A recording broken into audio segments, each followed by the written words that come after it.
Right, time for the next chapter of our story, Flat Stanley. I can't remember if we talked about who the author was, but just in case we haven't, he's called Jeff Brown. Alright, so the author of our book is Jeff Brown. So, Flat Stanley got flattened by a notice board, didn't he? Went to the doctors, they were okay. But what crazy things happened in the last chapter? Can you remember?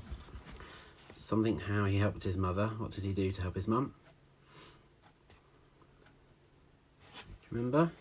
Show you the picture. He helped, didn't he, going down the drain there to save his mum's ring. And what crazy adventure did he go on and how did he get there? Do you remember?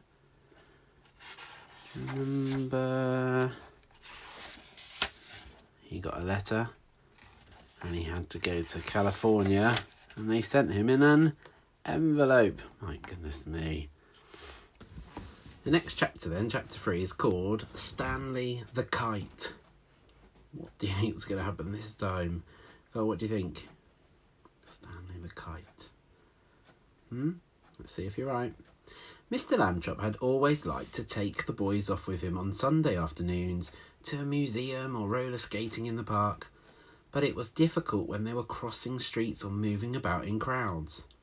Stanley and Arthur would often be jostled from this side and that side, and Mr. Lambchop worried about speeding taxis or that hurrying people might accidentally knock them down.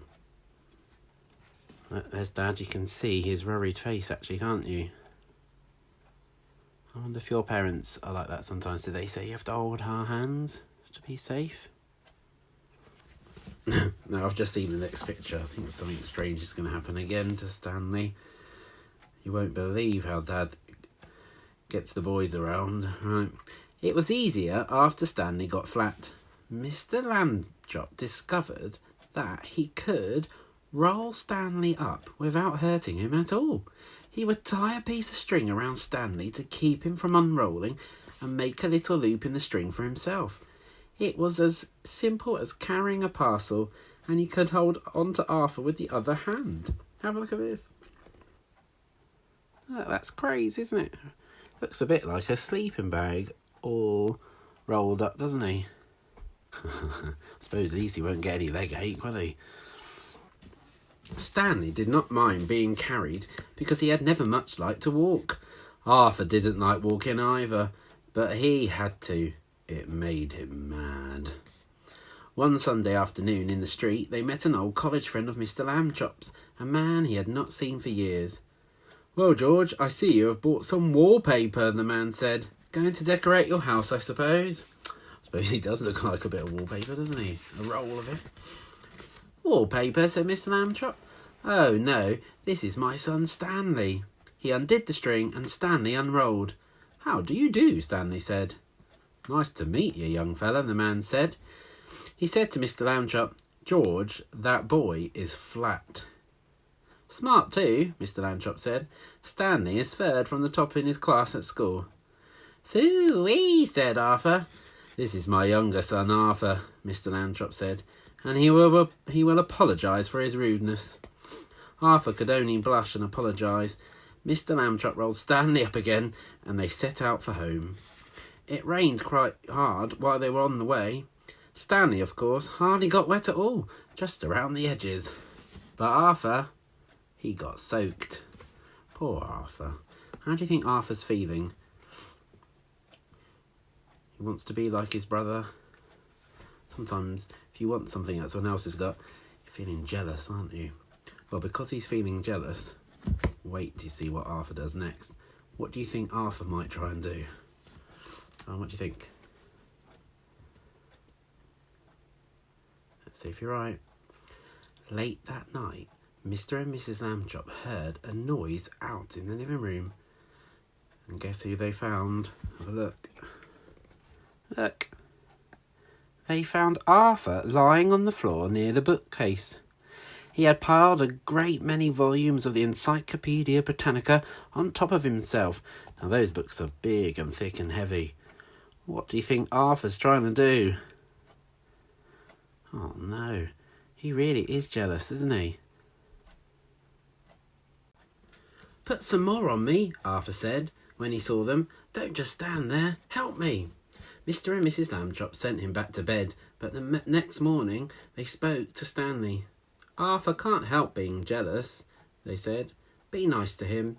You're his big brother after all." I can't believe he was trying to make himself flat, can you? Dear me.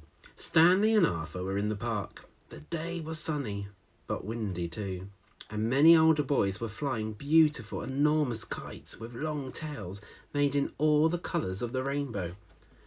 Arthur sighed. "Someday," he said, "I will have a big kite and I will win a kite flying contest and be famous like everyone else. Nobody knows who I am these days." Stanley remembered what his parents had said. He went to a boy whose kite was broken and borrowed a large spool of string. "You can fly me, Arthur," he said. "Come on." What? He attached the string to himself and gave Arthur the spool to hold. He ran lightly across the grass sideways to get up speed, and then he turned to meet the breeze. Up, up, up, up went Stanley, being a kite. There he is. There he's holding the spool of string, and there is flat Stanley, now high up in the air like a kite. Goodness me, I never thought of doing that, being flat, did you? He knew just how to manage on the gusts of wind. He faced full into the wind if he wanted to rise, and let it take him from behind when he wanted to speed. He had only to turn his thin edge to the wind carefully, a little at a time, so it did not hold him, and then he would slip gracefully down towards the earth again. Arthur let all the string, and Stanley soared high above the trees, a beautiful sight in his pale sweater and bright brown trousers against the pale blue sky. Everyone in the park stood still to watch. Stanley swooped right and then left in long matched swoops. He held his arms by his sides and zoomed at the ground like a rocket and curved up again towards the sun. He slide-slipped and circled and made figure eights and crosses and a star. Nobody has ever flown the way Stanley Lambchop flew that day, and probably no one ever will again. Have a look at him flying. Oh, there he is. The people. Goodness me. I'd be shocked if I saw that in the sky, wouldn't you? After a while, of course, people grew tired of watching, and Arthur got tired of running about with the empty spool. Stanley went on, though, showing off. 3 boys came up to Arthur and invited him to join them for a hot dog and some soda pop. Arthur left the spool wedged in the fork of a tree. He did not notice while he was eating the hot dog that the wind was blowing the string and tangling it about in the tree. The string got shorter and shorter, but Stanley did not realise how low he was until leaves brushed his feet, and then it was too late. He got stuck in the branches. 15 minutes passed before Arthur and the other boys heard his cries and climbed up to set him free. Oh dear, poor Stanley. There he is, stuck in the tree, poor thing. Oh dear. Stanley would not speak to his brother that evening, and at bedtime, even though Arthur had apologised, he was still cross. Alone with Mr. Lambchop in the living room, Mrs. Lambchop sighed and shook her head. "You're at the office all day having fun," she said. "You don't realise what I have to go through with these boys. They're very difficult." "Kids are like that," Mr. Lambchop said. "Phases. Be patient, dear." Right, so that's the end of that chapter. I shall see you on Thursday. Bye, Puffins.